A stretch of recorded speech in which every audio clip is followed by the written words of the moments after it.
Okay, here's another limiting reagent problem. This is a good problem because we're starting out with equal amounts of reactants. So don't get in the misconception of thinking, oh, the reactant that you start out with having the least amount of has to be the limiting reagent, because it might be the reactant that you start out with the most of. So here we have equal amounts, all right? And we need to calculate how much of one of these products can be made. I chose to take it to this product. You could take it to water, you could take it to nitrogen, but whichever one you select to go to, you have to go to that same one for all of your stoichiometric calculations, all right? So we've been doing stoichiometry enough to know that it's always the given in grams, and then we want to convert our grams by doing a conversion factor. So convert grams to moles.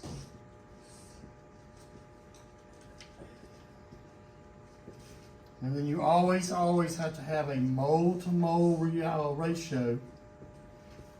Mole to mole ratio. And then you're going to convert back to grams. So that's kind of our template every time. All right? Okay, so here we go. Okay. Start with 21.6 grams of C3H6. Okay? Now I want to convert that to moles. So I'm going to put whatever unit I start with here, it has to go on the bottom of my first conversion. So I'm going to have grams of C3H8, or H6, sorry, to 1 mole. All right? Now, I need to calculate the total mass of 3 carbons and 6 hydrogens. So I'm going to say 3 times carbon's mass, 12.01 times 3, plus 3 times hydrogen's mass, or 6 times, I'm sorry, 6 times hydrogen's mass, which is 1.01. Now I'm getting 45.09. Always do it more than once just to make sure you calculated it correctly. All right, you shouldn't have a typo or miscalculation.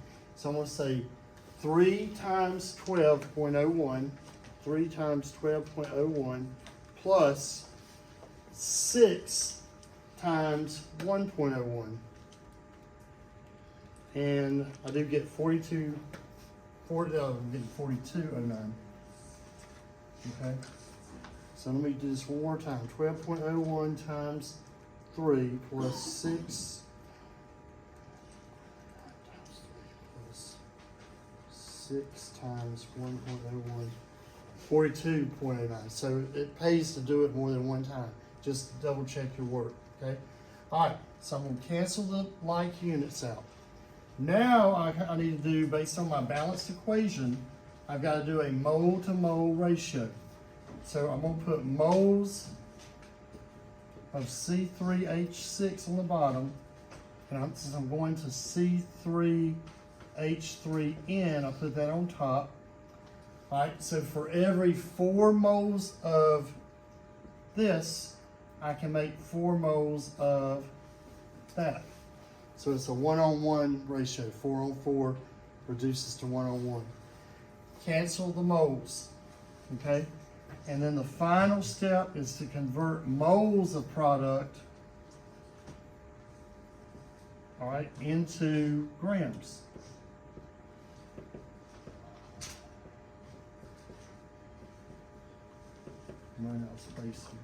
All right, so if I add up the mass of C3H3N, I'm going to say 3 times 12.01 plus 3 times 1.01 plus the mass of nitrogen is 14.01. So I'm getting 53.07. And again, I'm going to do it again just to confirm that that is the molecular weight of 1 mole, okay? So I'm going to do 3 times 12.01 plus 3 times 1.01 plus 14.01, and I do get 15 or 53.07. All right.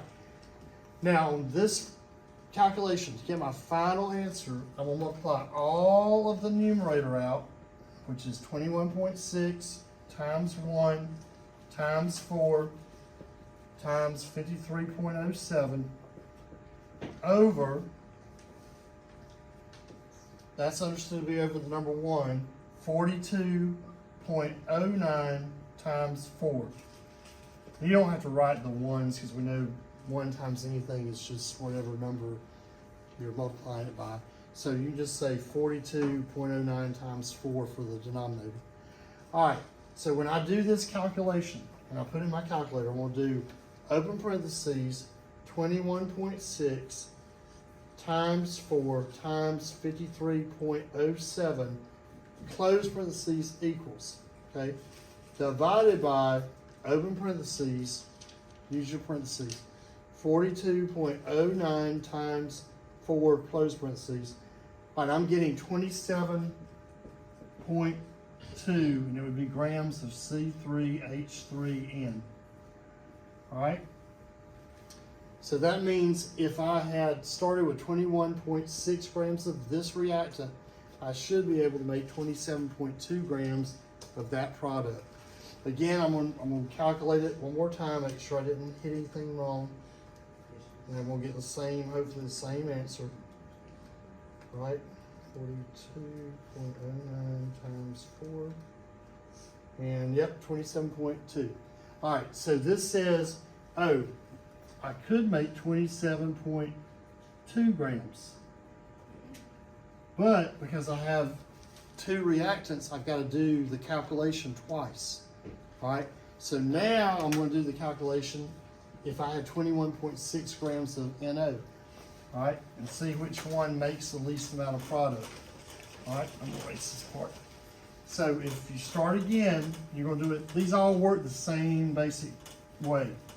You're going to write down your given, which is 21.6 grams of NO. Change the grams into moles. How do you do that? All right, you have to add up the total mass. So 14.01 plus 16, all right, and you should get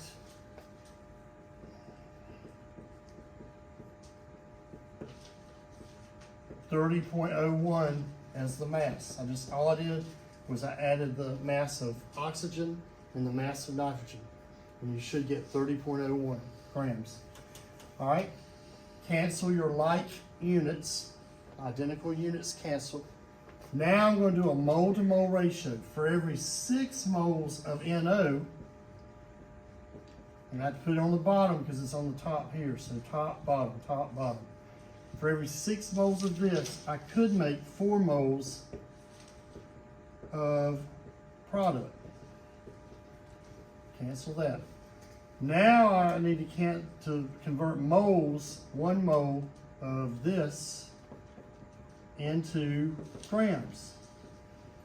And it should be the same thing as the last calculation that we did, but I'm going to add it up again. So I'm going to say 3 times 12.01 plus 3 times 1.01 plus 14.01, and I do get the same thing, 53.07. All right, and let's see how many grams we can make of product for this second reactant. I'm going to say 21.6 times 1 times 4 times 53.07 equals. All right, and I'm getting 4585.248 on the top. That's understood to be over the number 1, so 30.01 times 6. 30.01 times 6 is 180.06. And when I divide the top by the bottom, let's see what we get. 4585 0.248 divided by 180.06. All right, I'm getting 25.5 grams. All right, of C3H3N. All right, so that's the least amount. So that if I had this much of reactant, I could make this much of this product, right? So that, since that number is lower than this number was, this becomes my limiting reagent. That means when this NO runs out, it doesn't matter if I had a bazillion grams of this reactant.